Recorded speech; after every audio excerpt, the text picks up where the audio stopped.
Seorang kakek berusia 80 tahun itu baru saja bangun.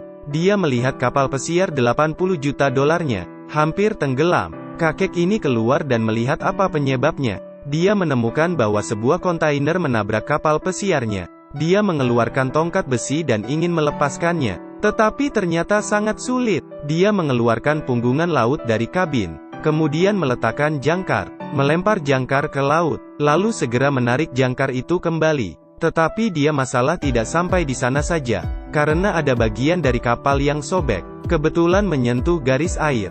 Kakek tua tahu ini belum terlambat. Kakek tua itu mengeluarkan sebotol lem 502 dan mengaduknya. Kemudian mengoleskan lubang. Lalu menggunakan koran nasional untuk menutupi lubangnya. Satu lubang telah diperbaiki. Sementara air di kabin perlahan-lahan mulai keluar. Kemudian dia mulai meminta bantuan dengan radio komunikasinya.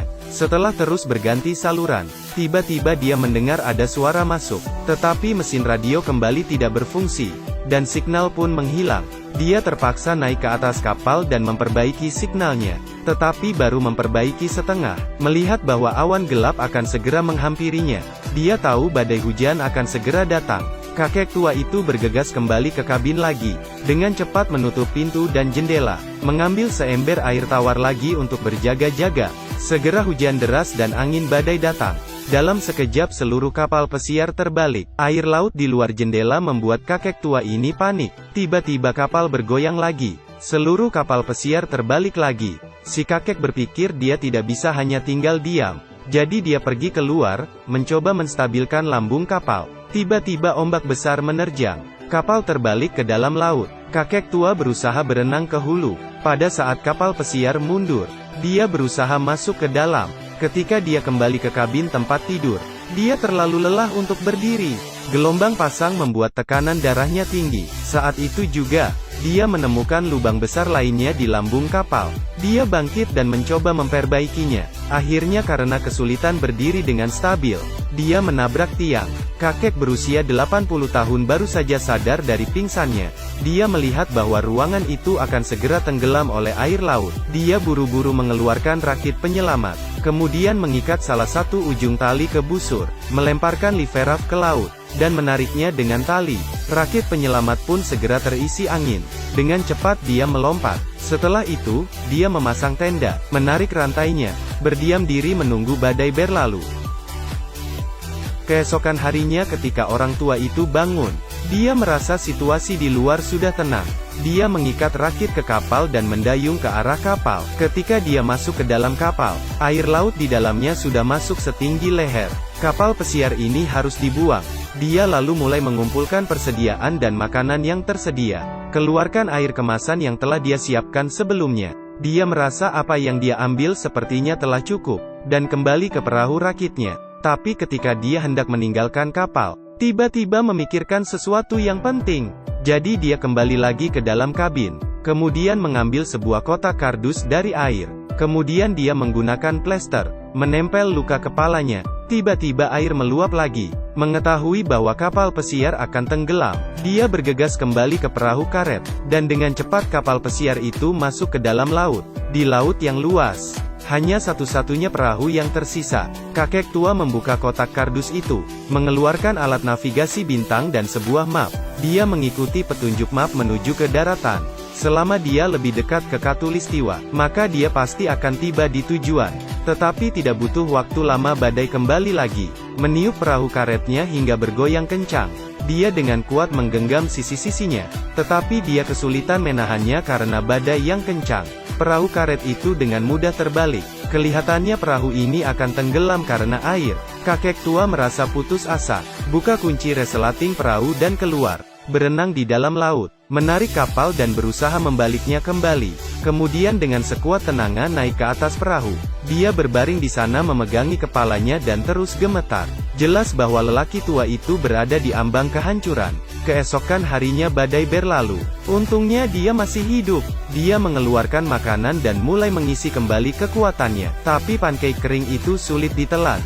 Dia lalu menuangkan segelas air tawar lagi yang disiapkan sebelumnya, lalu mencicipi. Tetapi tiba-tiba dia memuntahkannya lagi. Ternyata entah kapan, tutup botol di ujung ember telah dibuka.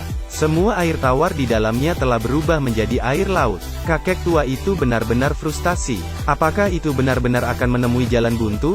Pria berusia 80 tahun ini terdampar di laut. Sudah 81 hari. Tanpa air, dia sangat kehausan. Lalu dia tiba-tiba memiliki ide. Dia mengeluarkan drum air itu. Kemudian memotong satu sisi drum itu. Lalu memasukkan air laut ke dalamnya. Mengambil sebuah plastik dan menutupnya. Dia juga memasukkan sebuah gelas ke dalam drum itu, dan menaruh tutup botol di atasnya. Setelah hari ke-180, segelas air tawar diproduksi akhirnya berhasil. Selanjutnya dia mengeluarkan seikat pancing, melempar umpan ke laut. Dengan cepat pancingan itu bergoyang. Kakek tua segera menarik pancingannya. Tiba-tiba, membuat kakek ini terkejut. Ternyata dia memancing seekor bayi hiu. Dan ternyata dia tidak tahu. Dia dikelilingin hiu besar. Saat itu dia melihat sebuah kapal pesiar melaju di depannya. Dia berusaha menyalakan api dan berteriak minta tolong. Namun kapal besar itu tidak berniat berhenti. Kakek tua hanya bisa melihat kapal itu, meninggalkannya dan pergi begitu saja. Pada malam hari orang tua itu dibangunkan oleh raungan. Dia bangkit dan melihat, ternyata ada sebuah kapal yang sangat besar. Dia buru-buru menembakkan 2 kembang api. Adapun yang ketiga, dia tidak mau melepaskannya. Karena kapal pesiar itu telah pergi menjauh. Sama sekali tidak memperdulikannya. Kakek tua ini sangat marah sehingga dia tidak tahu harus berkata apa. Keesokan harinya kakek tua itu mengikuti petunjuk map. Dia menyadari dia semakin jauh dari arah tujuannya. Jadi artinya, kemungkinan dia diselamatkan akan lebih tipis. Pada titik ini, dia hampir putus asa. Kakek tua mengambil bukunya, dan menuliskan kisah hidupnya sendiri. Dia kemudian membiarkan botol itu mengalir di laut, berharap membuat dunia ingat bahwa dia ada di sini. Tetapi ketika tengah malam, Tuhan memberinya kesempatan lagi. Dan ini adalah kapal pesiar ketiga. Jadi dia memutuskan untuk bertaruh. Dia memasukkan kertas ke dalam sebuah tong, agar menarik perhatian kapal itu. Dia sudah tidak memiliki kekuatan untuk berteriak, hanya bisa mencoba melambaikan tangan. Tetapi kapal itu masih tidak merespon.